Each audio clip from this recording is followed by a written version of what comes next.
Hello students, how are you? I think you are doing very well. आप सभी पढ़ाई अपनी बहुत अच्छे से कर रहे होंगे। ठीक है, देखिए आज की टॉपिक में हमारा क्या है, फिजिकल प्रॉपर्टीज हम देखने वाले हैं हेलो एल्केन और हेलो एरीन की। ठीक है, तो उसकी टॉपिक हमारे स्टार्ट हो उससे पहले हम एक बार ये देख लेते हैं कि हमने क्या क्या पढ़ा हुआ है। देखो, सबसे पहली बात हमने यहाँ पर हेलो एल्केन और हेलो एरीन का क्लासिफिकेशन पढ़ लिया था, और फिर उसके बाद इनका नोमेनक्लेचर हमने पढ़ा था, और फिर उसके बाद इनके हेलो एल्केन और हेलो एरीन दोनों के प्रिपरेशन मेथड हमने कंप्लीट किए थे। और आज की डेट में हम फिजिकल प्रॉपर्टीज को पढ़ने वाले हैं। ठीक है, तो बिना देरी किए हुए हम सीधे सीधे अपने टॉपिक पर आते हैं, जो कि हमारा टॉपिक है। देखिए क्या टॉपिक हमारा क्या कह रहा है। पहली बात देखो, आप सभी लोग अपनी एनसीईआरटी की जो बुक है उसको आप सभी लोग ओपन करके बैठे। ठीक है, बहुत सारी चीजें यहाँ पर हमने हाईलाइट की हैं, तो आप भी एनसीईआरटी की बुक में इन चीजों को हाईलाइट करें और इनके नोट्स बनाए। देखिए, सबसे पहली बात आपको यहाँ पर ये समझनी है, जितने भी एल्किल हाइलाइट होते हैं, जितने भी एल्किल हाइलाइट हैं वो सभी कलरलेस गैस हैं या गैसें हैं, यानी कि रंगहीन गैसें हैं। ठीक है, एल्किल हैलाइड हमारे सभी हैं रंगहीन गैसें। और लेकिन अगर हम बात करें, जिसने भी एल्किल ब्रोमाइड और आयोडाइड जो हैं, वो जैसे ही लाइट के कांटेक्ट में आते हैं, यानी कि प्रकाश के संपर्क में आते हैं, वो तुरंत कलर्ड हो जाते हैं, यानी कि वो तुरंत रंगीन हो जाते हैं। तो इस स्लाइड में सिर्फ इतना ही है। ठीक है, पहली बात हमने क्या बोली कि जितने भी एल्किल हैलाइड हैं वो सभी कलरलेस गैसें हैं, यानी कि उनमें कोई भी कलर नहीं होता है। लेकिन अगर हम ब्रोमाइड और आयोडाइड की अगर बात करें हैं, तो ये जैसे लाइट के कांटेक्ट में आते हैं वो तुरंत हमारे कलर्ड हो जाते हैं, यानी रंगीन हो जाते हैं। ठीक है, पहला पॉइंट तो ये क्लियर हो गया। दूसरे पॉइंट की हम बात करते हैं, यहाँ पर इनके मेल्टिंग और बॉइलिंग पॉइंट की हम बात करते हैं, ध्यान से समझिएगा। ठीक है, देखो जैसे यहाँ पे बोला गया है कि जो जितने भी जैसे मेथिल क्लोराइड हो गया, मेथिल ब्रोमाइड हो गया, एथिल क्लोराइड हो गया, ये सभी हमारी क्या है, गैसें हैं। लेकिन इससे जो हायर मेंबर होते हैं, यानी कि कार्बन नंबर 2 से ज्यादा वाले मेंबर जो होते हैं, वो सभी हमारे लिक्विड फेज में होते हैं।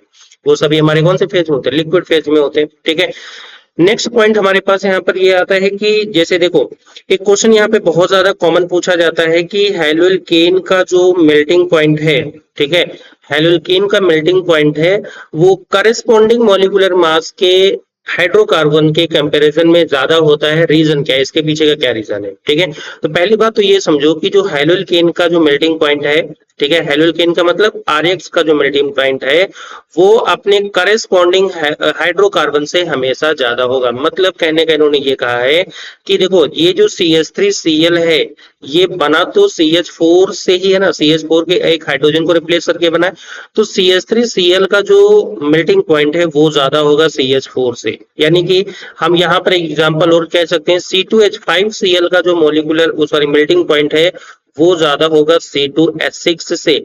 ये इनका मेल्टिंग पॉइंट यहाँ पर डिफरेंस होगा, ज्यादा होगा। इसके पीछे का रीजन क्या है, ये एग्जाम में बहुत ज्यादा पूछा जाता है। तो इस पॉइंट को यहाँ पर देखो, हमने यहाँ पे रीजन के साथ लिखा है। वैसे ये चीज देखो यहाँ पर एनसीईआरटी में भी हाईलाइट करके लिखी हुई है कि देखो, अगर यहाँ पे देखेंगे, due to the greater polarity as well as higher molecular mass as compared to parent hydrocarbon, the intermolecular forces of attraction dipole dipole van der Waals forces are stronger in the hydrogen derivative. यानी इन्होंने ये कहा है, देखो जो भी इन्होंने ये कहा है, इस चीज को देखो हमने यहाँ पे भी अपनी लैंग्वेज में चीजों को लिखा है। ठीक है, देखो बोला गया the boiling point of chloride, bromide and iodide are considerably higher than those of hydrocarbon comparable molecular mass why. यानी कि अपने जो है समान अणुभार वाले जितने भी हेलोल्केन होते हैं, मतलब हाइड्रोकार्बन होते हैं, उनसे इनका मॉलिक्यूलर मास ज्यादा होता है। क्यों ज्यादा होता है, पहली बात समझो, हाइड्रोकार्बन होते हैं, हाइड्रोकार्बन में जैसे मान लो पहला हाइड्रोकार्बन है CH4, मतलब कार्बन के साथ हाइड्रोजन, 4 हाइड्रोजन लगे हुए हैं यहाँ पर। तो यहाँ पर जो कार्बन हाइड्रोजन के बीच का जो अट्रैक्शन फोर्स है वो बहुत ज्यादा लो होता है। ठीक है, यहाँ पर अट्रैक्शन फोर्स बहुत ज्यादा लो होता है। क्यों, क्योंकि ये सभी हमारे नॉन पोलर होते हैं। ठीक है, ये सभी हमारे कैसे होते हैं, नॉन पोलर होते हैं। नॉन पोलर होने की वजह से इनका अट्रैक्शन फोर्स बहुत कम होता है। ठीक है, यानी कि यहाँ पर वैन डेर वाल्स फोर्स यहाँ पर पाया जाता है, और ये अट्रैक्शन फोर्स बहुत ज्यादा वीक कैटेगरी का होता है। लेकिन अगर बात करें हेलोल्केन की, जैसे हमने बोल दिया CH3Cl, तो यहाँ पर जो कार्बन और क्लोरीन के बीच का जो बॉन्ड है, ये पोलर नेचर का होगा। बेटा ये कौन से नेचर का होगा, पोलर। पोलर का मतलब ये होता है यहाँ पर पार्शियल पॉजिटिव और नेगेटिव चार्ज क्रिएट होता है, तो ये होते हैं पोलर पोलर नेचर के। पोलर नेचर के होते हैं, इसका मतलब इनके बीच का जो अट्रैक्शन फोर्स होता है वो बहुत ज्यादा होता है, हाई। अट्रैक्शन फोर्स हाई होने की वजह से, अट्रैक्शन फोर्स अगर हाई होगा तो इस बॉन्ड को ब्रेक करने में बहुत ज्यादा एनर्जी लगेगी, तो इसका मतलब इनका जो बॉइलिंग पॉइंट होगा वो ज्यादा होगा, किसके कंपैरिजन में, करस्पॉन्डिंग हाइड्रोकार्बन के कंपैरिजन में ज्यादा होगा। समझ में आ रही बात ना? एक सिंपल सी बात हमने आपको बताई यहाँ पर, ठीक है। और ये क्वेश्चन एग्जाम के लिए आता है, लैंग्वेज भी लिखने को आती है, तो लैंग्वेज आपके सामने लिखी हुई है, आप यहाँ से लिख सकते हैं। थर्ड पॉइंट देखो, यहाँ पर थर्ड पॉइंट क्या कह रहा है कि अगर हमारे पास, मान लो कि थर्ड पॉइंट में ये कह रहा है कि अगर हमारे पास एल्किल ग्रुप अगर सेम कैटेगरी के हैं, ठीक है, एल्किल ग्रुप क्या है, सेम कैटेगरी के हैं। जैसे मान लिया कि हम आपसे बोल दें, एक एग्जांपल यहाँ पे लेते हैं, ठीक है। देखो जैसे हमने लिया यहाँ पर, जैसे हमने लिया CH3Cl, हमने लिया आपसे CH3Br, ठीक है, और हमने लिया यहाँ पर CH3I। अगर आपसे बोल दें बताओ इन तीनों में किसका बॉइलिंग पॉइंट ज्यादा होगा, किसका बॉइलिंग पॉइंट ज्यादा होगा, तो सीधी सी बात आप समझो, देखो क्लोरीन यहाँ पर है और इधर देखो ब्रोमीन लगा है और यहाँ पर देखो क्या लगा है, आयोडीन लगा है। तो आप यहाँ पर देखिएगा कि इनकी जो है मतलब जो साइज का ऑर्डर क्या होता है, हैलोजन की साइज का ऑर्डर, तो आपको पता है हैलोजन की साइज का ऑर्डर होता है FClBrI, ये हैलोजन की साइज का ऑर्डर होता है। तो जैसे जैसे साइज बढ़ेगा मेल्टिंग पॉइंट और बॉइलिंग पॉइंट भी इनका बढ़ता जाएगा। यानी कि अगर इसको हम A, B और C मान लें तो सबसे ज्यादा मेल्टिंग पॉइंट, सबसे ज्यादा बॉइलिंग पॉइंट होगा C का, फिर होगा B का और फिर होगा A का, ये बॉइलिंग पॉइंट का ऑर्डर होगा, ठीक है।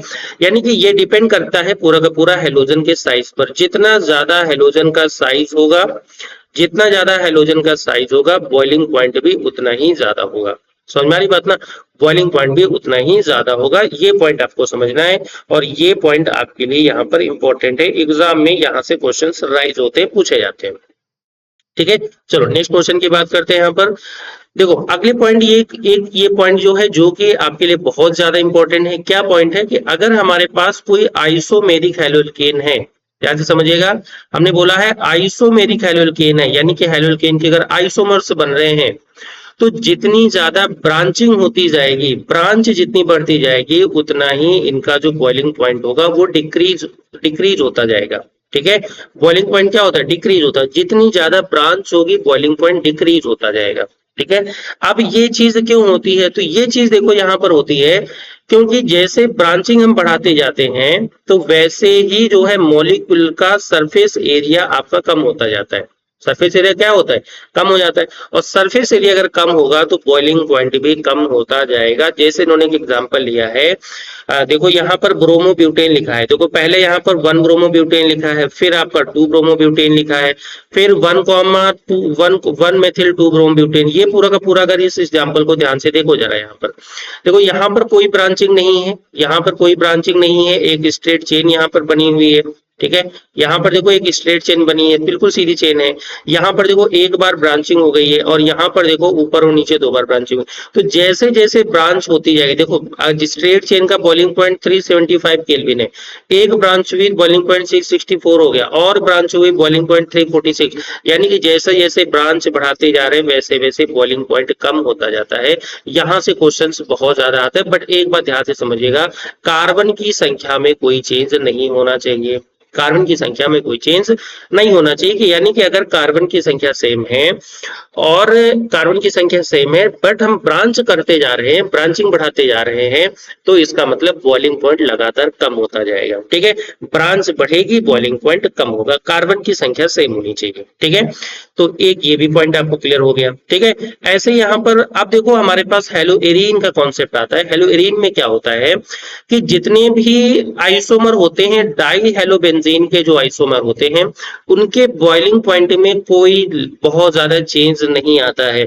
जैसे देखो यहाँ पे लिखा है ortho dichlorobenzene, Meta dichlorobenzene, para dichlorobenzene, देखो सबके बॉइलिंग पॉइंट जो है लगभग देखो सेम है, मतलब थोड़ा 1-2 डिग्री का डिफरेंस है केवल, बाकी बहुत ज्यादा डिफरेंस नहीं है, लेकिन इनके मेल्टिंग पॉइंट में ज्यादा डिफरेंस आता है। ऐसा क्यों होता है, ऐसा रीजन देखो, ऐसा किस में होता है, जो पैरा आइसोमर होता है वो ज्यादा सिमेट्रिकल होता है, इसलिए इसका मेल्टिंग पॉइंट सबसे ज्यादा होगा, यानी कि इसका जो मेल्टिंग पॉइंट होगा वो सबसे ज्यादा होगा।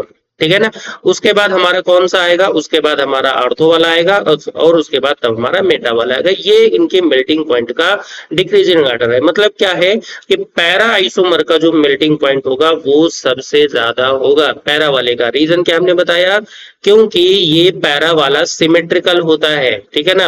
It is due to the symmetry of para isomer, para में सिमेट्री होती है, इसकी वजह से ऐसा होता है। समझ में आ रही बात ना।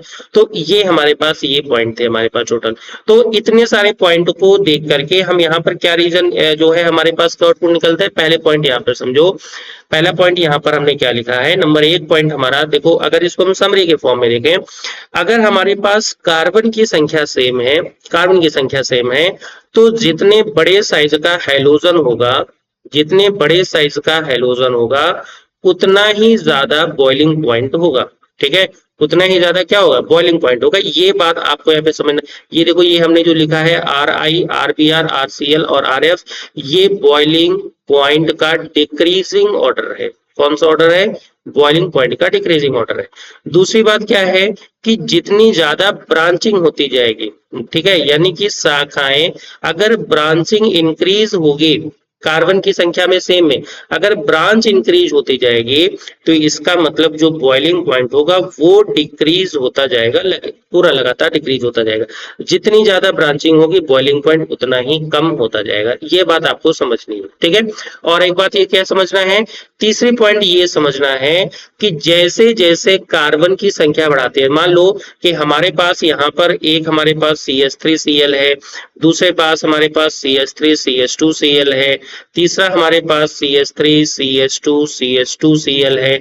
यानी कि देखो कार्बन की संख्या लगातार बढ़ा रहे हैं, तो हैलोजन आपका सेम है, तो इसका मतलब जैसे जैसे मॉलिक्यूलर मास बढ़ता जाएगा हाइड्रोकार्बन का, वैसे वैसे बॉइलिंग पॉइंट भी क्या होगा, बॉइलिंग पॉइंट भी इंक्रीज होता जाएगा। ये 3 पॉइंट आपको समझने हैं। और चौथा पॉइंट आपको यहाँ पे ये समझना है कि जो हमारे पास बेंजीन रिंग वाले कंपाउंड होते हैं, उनमें जो पैरा वाले का जो मेल्टिंग पॉइंट होगा वो सबसे ज्यादा हाई होता है। ये 4 पॉइंट आज की क्लास के टोटल समरी के फॉर्म में निकल के आते हैं। कितने पॉइंट, टोटल 4 पॉइंट। पहला पॉइंट क्या है कि अगर हमारे पास सेम कार्बन है तो जितना बड़ा हैलोजन का साइज, ठीक है, हाइड्रोजन का साइज जितना बड़ा बॉइलिंग पॉइंट उतना ही ज्यादा। दूसरी बात, अगर कार्बन हमारे पास सेम है तो जितनी ज्यादा ब्रांचिंग उतना ही ज्यादा बॉइलिंग पॉइंट लेस होगा। क्यों लेस होगा, क्योंकि सरफेस एरिया डिक्रीज होता है, ठीक है। तीसरा, कार्बन की अगर हाइड्रोजन हमारे पास सेम है तो जैसे जैसे कार्बन की संख्या बढ़ती जाती है बॉइलिंग पॉइंट भी इंक्रीज होता जाता है। तीसरा पॉइंट। चौथा पॉइंट क्या है कि अगर हमारे पास आइसोमेरिक हमारे पास हेलोएरीन है, ठीक है ना, यानी कि अगर हैलोजन की संख्या सेम है और बट वहां पे पोजीशन अलग अलग है, तो पैरा वाले का जो मेल्टिंग पॉइंट होगा वो सबसे ज्यादा होगा, क्योंकि यहाँ पे सिमेट्रिकल कंडीशन बन रही है। अब इसी के बेसिस पर देखो हमारे सामने एक न्यूमेरिकल या एक क्वेश्चन रखा है। क्या क्वेश्चन है, पहला देखो लिखा है कि arrange the following, arrange each set of compound in order of increasing boiling point, यानी कि इंक्रीजिंग बॉइलिंग पॉइंट के ऑर्डर में बताना है। जैसे पहला देखो लिखा है ब्रोमोमेथेन, तो ब्रोमोमेथेन को कैसे लिखेंगे, CH3Br लिखेंगे, ठीक है। उसके बाद देखो क्या लिखा है, उसके बाद लिखा है ब्रोमोफॉर्म मतलब CHBr3 लिखा है। उसके बाद क्या लिखा है, क्लोरोमेथेन मतलब CHCl3 फॉर्मूला होता है।